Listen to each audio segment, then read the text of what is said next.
Today we will be covering the difference between the absolute and relative cell references.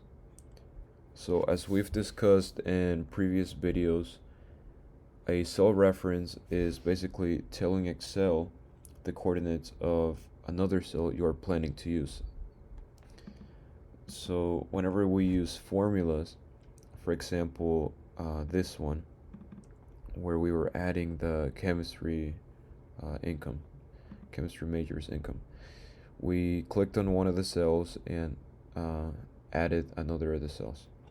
What would happen if we were to drag? So if you can see, I have a white cross right here. If I were to go down here and I were to drag it down or to the right, what would happen? What would shift? So if we do that, we see that Excel automatically computes 19,000. So where does Excel get that? If we double click, we will see the formula that Excel is using. We can see that it's adding 12,000 and 7,000. Okay, so they're doing the same formula as we were doing in the top function that we dragged down. So what's the difference? Okay, in the top one, we were adding 5,000 to 15,000, and right now they're adding 12,000 to 7,000. Okay, so we can see that it shifted down two cells, both of them. Both of the cells that were being added shifted down twice. So that is why we're getting M8 plus M11, while this one was M6 plus M9. Why it's shifting two cells is because this is a merged cell, and therefore it accounts for two. If it had been only one cell to another cell, then it would have only shifted once for these.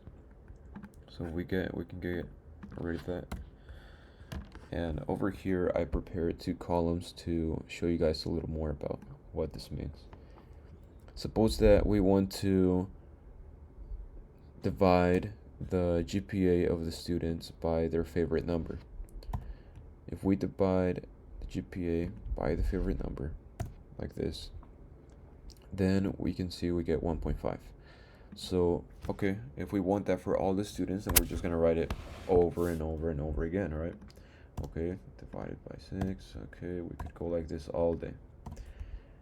And at some point, this would just take way too long. Right now, we only have 10 rows of information. Sometimes you could have way more than that. So if you want to save a lot of time, this cell reference will help you a lot.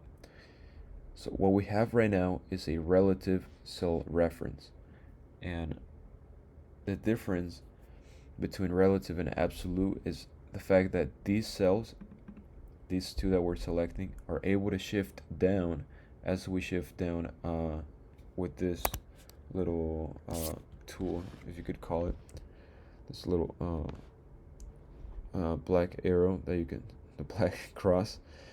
If you drag this down, let's say 3 times, then you will see that it also drags those other two cells because they are relative cell references. They are not absolute, and I will explain what that means.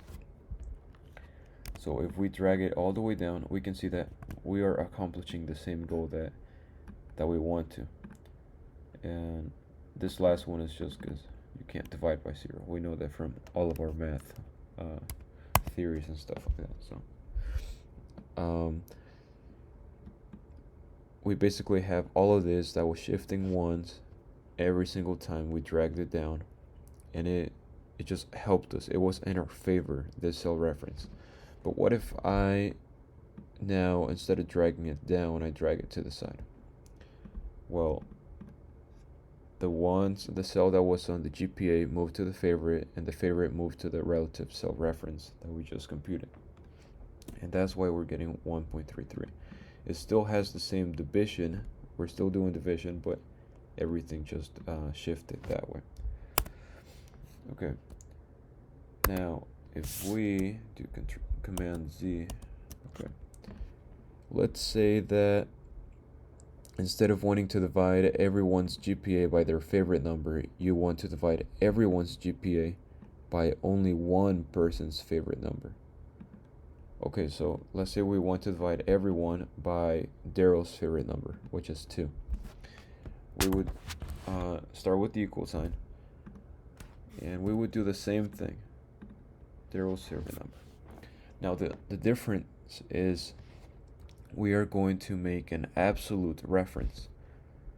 And whenever you make an absolute reference, all you need to do is write the money sign before the column if you want to lock the column, or before the row if you want to lock the row. So right here, if I were to, let's say, lock the column, then the column is O that we are working with. So if I put a money sign right before the column, then you can see our function still works just fine, right? And if we drag down, we can see that it did shift down. You might say, okay, we made a mistake, and that is true, but I did it on purpose. Why? Because we locked the column, we did not lock the row. So if we lock the column, I will show you. If we drag it to the right this time, and we check what Excel has, both of them are on the favorite number cell. So why is that? It is because the GPA cell shifted to the favorite number while the favorite number cell stayed in place. Why did it stay in place? Because we locked it with the money sign. So if you lock a column, it is going to stay if you move lengthwise to another column. But if you move downward, as we did here, it will not lock it because we locked the column, not the row. So we will delete both of those, and this time we're going to lock the row and not the column. So now if we move downwards, we can see that it's 1.6. How did it get 1.6? Because it did lock the row, and now we have 3.2 divided by 2. And if we keep doing that, it will always refer back to that first cell. Why? Because we locked the row. It has no other choice except to stay with that. And if we move to the right, well, we didn't lock the column, right? So it does shift both of those to the right. And it's not like you can choose one or the other. You can always choose to lock both of them. But if you want to lock both of them, you have to place the money sign right before the column and the row. If you do it just before the column, as we showed, it will not lock the row. And if you just do the row and not the column, it will not lock the column. So if you do both of those, you can drag all the way down, and effectively you will have completed the assignment. All of the GPAs are divided by the favorite number. And it does not necessarily have to be the second cell reference that you have to lock. If you want, you can do all the favorite numbers in just one GPA. So then you would be locking the first cell. So that was just with division, right? But it can work with anything. It can work with subtraction, multiplication, division, exponents. It can work with all of these different functions. So for example, if I want the sum of let's see, these first 4, then I get 26,000. But if I want the, for example, let's say I want Daryl to always stay in place, because if we were to drag this down, you see how that little box that we made is also dragging down with the formula.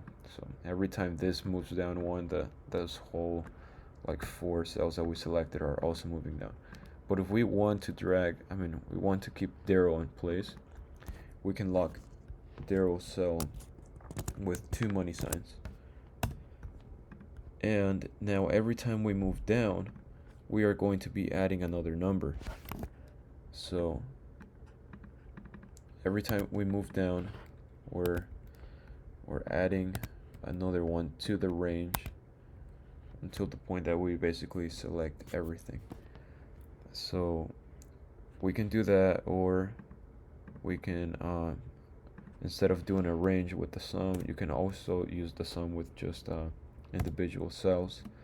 So we can put M, for example, this will be a little more relevant, M5. Let's try that. It's the one right after 0. We will delete all of these. The first one, we will just keep it on 0. Okay. So we have 0, and then this will be 0 plus the next one. If we want everyone to add their income plus zeros, but individually, you want to add them separately, then you lock 0 on the sum function and just add the other ones as individual ones.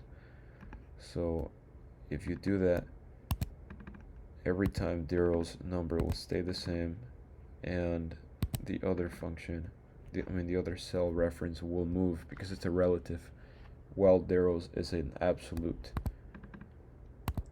So as you can see, there's a lot of different applications, a lot of different ways that you can use this relative cell reference to your advantage.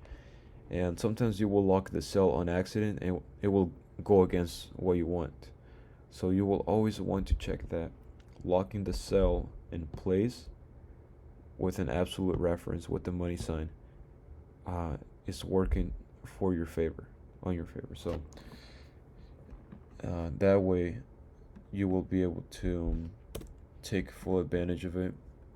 It is definitely a very nice tool because if you're working with a lot of data and you want to do the same thing all throughout a column or all throughout a row, then you will just be able to type the formula once and then just drag it in that direction, right?